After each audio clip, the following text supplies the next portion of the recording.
Since my podcast covers these artificial intelligence topics and I invite a lot of guests from that domain as well, may I ask your view on some of the philosophical ideas like morality, free will, determinism, compatibility, and more? The reason why I asked you is that when they are building these artificial general intelligent machines, most of the experts are of the view that, these narrow AI or the artificial intelligence that is built is trying to solve a particular problem. While if you want to build a general intelligence machine, then you would have to understand how the brain works of a biological human, which is controlled by all these emotions, and these philosophical terminologies like free will and determinism. So, yeah, how would technologists decipher these traits and will ever be able to add them to machine then? Well, it's an interesting question. I think in the short term, the AIs are still tools, and therefore the creator of the AI and the disseminator of the AI have to take ethical and moral responsibility. But your point is right, which is, look, we've seen so much progress in this technology. For me, the one that blew my mind was the self-driving car. I mean, that was the one I just thought, what in the world? But again, you go to the self-driving car and then you give them those ethical problems like, do you brake for the lady with the baby, but run into the gas station and blow up the gas station, and those kinds of problems, right? So I think this is going to take a lot of breaking new ground, but I have some ideas about it. And I think the most important one might be, in infinite staircase, I talk about ethics being grounded in our mammalian heritage, meaning we get our first ethical impulse, which is kindness, by being nurtured by our mothers. And if you're not nurtured by your mother, you're not here, because babies cannot feed themselves. So basically, as human beings, we internalize kindness before we have language, before we make. So in other words, kindness comes from below. It doesn't have to come from God. It comes from below, from being a baby.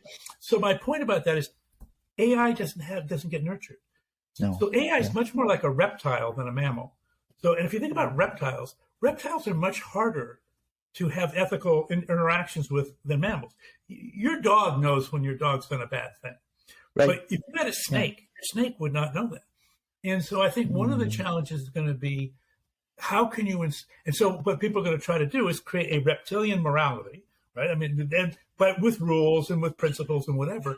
Right. My guess is that they can begin to approximate it, but I think we got to be very careful here, because you can't negotiate with a reptile. I don't think you're going to be able to negotiate with an AI module. I don't know, but it's obviously going to be. And by the way, wonderful science fiction novels to come to deal with this question. It's a great question. Yes, absolutely. Can I ask a little bit follow up on that?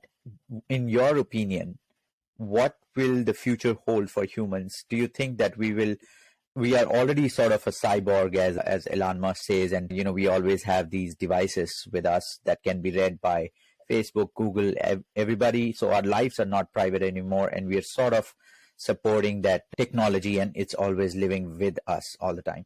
So in the future, do you think, like Michio Kaku says, we should merge with artificial intelligence, because fighting them might not be an option at all? So yeah, what is your opinion? Well, so I'm still of an era where artificial intelligence and all the computer things are still, in my mind, adjuncts to living beings. And so, but I can see. I mean, I get the idea that at some point there could be a tipping point. And you're a cyborg. That we're using, the Riverside video conferencing system. Yes. We're cyborgs, right? I mean, we're doing it right now. I think it's important.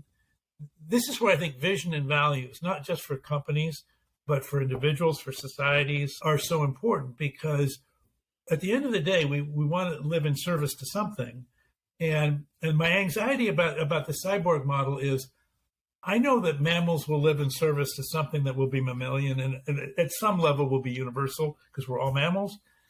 I'm worried about things that are not mammalian, and how would even the concept of being in service to even be a meaningful concept in their vision, or would they even have vision and values? You said determinism, free will. Where are we with that? Clearly, they're going to have a lot of choice freedom. I mean, it's demonstrable that you can use that these algorithms can make experiment with many, many alternatives and come up with increasingly successful tactics. So they're going to have very good strategies for living in the sense of perpetuating themselves. I think there's a potential collision course there. I don't think we're there yet. But of course, Elon Musk and Stephen Hawking and Bill Gates have all said, look out, people, it's coming.